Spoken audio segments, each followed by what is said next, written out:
you said, culture is something that starts way before an organization. It starts from home, it starts from society, what we are seeing on television, social media, everything. It finally imbibes into the culture. Are we losing that culture of asking critical questions, asking tough questions? Because, wherever you see, be it home, or be it, let's say, social media, yeah, you have that podcast culture. Someone is, yeah, they're not asking you tough questions. They're not asking tough questions from the politicians, maybe from the business leaders also. So are we losing that culture? And if we lose that part that is ingrained in us, what's likely to happen? So Vaibhav, let me tell you a little bit about myself. So in my 29 years of being in the corporate world, I've worked for 3 major corporations, and then there've been a couple others where I've not spent a very long time. So it's Coca-Cola, where I spent 8, Microsoft, where I spent 10, and now with Accenture, where I've been for 5. So these are huge multinational corporations across the globe. Thousands, 100,000 plus employees. Accenture has 700,000, Microsoft is another 150, etc. So, and in Accenture now, in addition to my day job, I lead culture for Accenture operations, which is 130,000 people. So coming to whether people can ask the right questions. So let me tell you, the culture that we are trying to promote is genuinely speak up without the fear of retaliation. Then what, you said, Hannah, is also about listening. So leaders to be coached to listen rather than to respond. Because the minute you respond, you kill the confidence of, a junior employee who's starting out or who's in the middle of his or her career. And, that dream dies somewhere about being part of a company that has culture pasted on every wall, but are they really walking the talk? So first of all, leaders need to do that. And I think I have seen it. And I think Dhiraj and I will vouch for one more thing, because we were in Microsoft together during the time when Satya Nadella took over, sometime in 2013, 2014. And Microsoft changed its culture. It was a one-man-driven vision to change the culture from know-it-all, from I'm the greatest on this planet, I'm going to break iPads on stage, I'm going to scream hysterically that it's me or it's nothing else, to saying everybody is welcome to the party, where you have to have a growth mindset. Now, I'm not saying that, everybody transformed overnight and, it was such a lovely place that everything was hunky-dory. No. But I think a large number of leaders align to that vision. Then individuals, like you said, they come from society, from a background where they can make culture toxic. But the earlier the company identifies those kind of individuals, senior people, and weeds them out, the better it is. But I surely do believe that in the corporate world, good, great corporations are trying to build culture and not control behavior. That is where I come from. A step back, they've become great corporations because they have cultivated a culture. Yes, beautiful. Thank you so much. So now the point is, at the same time, you see companies that may not have the kind of culture that your top corporations are, following, and yet they're thriving. They're thriving in the marketplace, they're thriving in their businesses. Also, yeah, this is at the top level, the organization culture as a whole. But when new, let's say, freshers or maybe youngsters join a company, it's possible that the wedge between them and what the top level culture is a little bit high. And what they are interacting with is maybe a middle level manager who doesn't subscribe to that overall organization culture.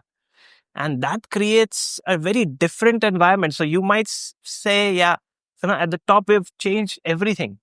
But those low-end people who are managing the youngsters, they are probably not listening, or maybe not acting as much on that part. So what do we do about that? I think in the last 10, 15 years, there's a dramatic change across the world in terms of hierarchy, patriarchy negatively, right? You can see it in society, you can even see it in governance, you can see it in governments, you can see it in politics, you can see it everywhere. And that's also coming to organizations. And I think startup culture, while people talk about it, it is as hierarchical and as patriarchal as it can get. Yeah. Right? When we are talking about these great multinationals that built culture over a period of time, it wasn't driven by one strong man. Today, governments across the world, and the last bastion is America, which now has got one strong man deciding everything, right? So before America, it happened everywhere. I mean, it happened in a number of large countries across the world, and it happened in a number of large corporations. And I think in startups everywhere, and you talk to people who are working in startups, they talk about this one guy on top who thinks he's cat's whiskers, whether educated or not educated, who's driving things from the top. There is a culture of compliance. You need to work 70 hours, 80 hours because the guy says that I'm here, so everybody else here. So I think that's really the big change. When I started off my career, I started with IDC, worked in Pepsi, worked in Airtel.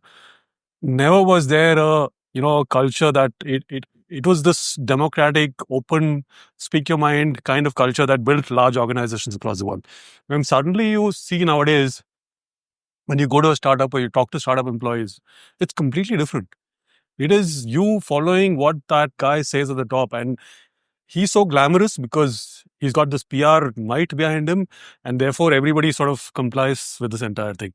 And I going back to the agriculture example, it's like global warming happening in the corporate world, right? So things are changing, climate is changing, everything is changing. How are we going to adapt to this major change that's happening in way people are?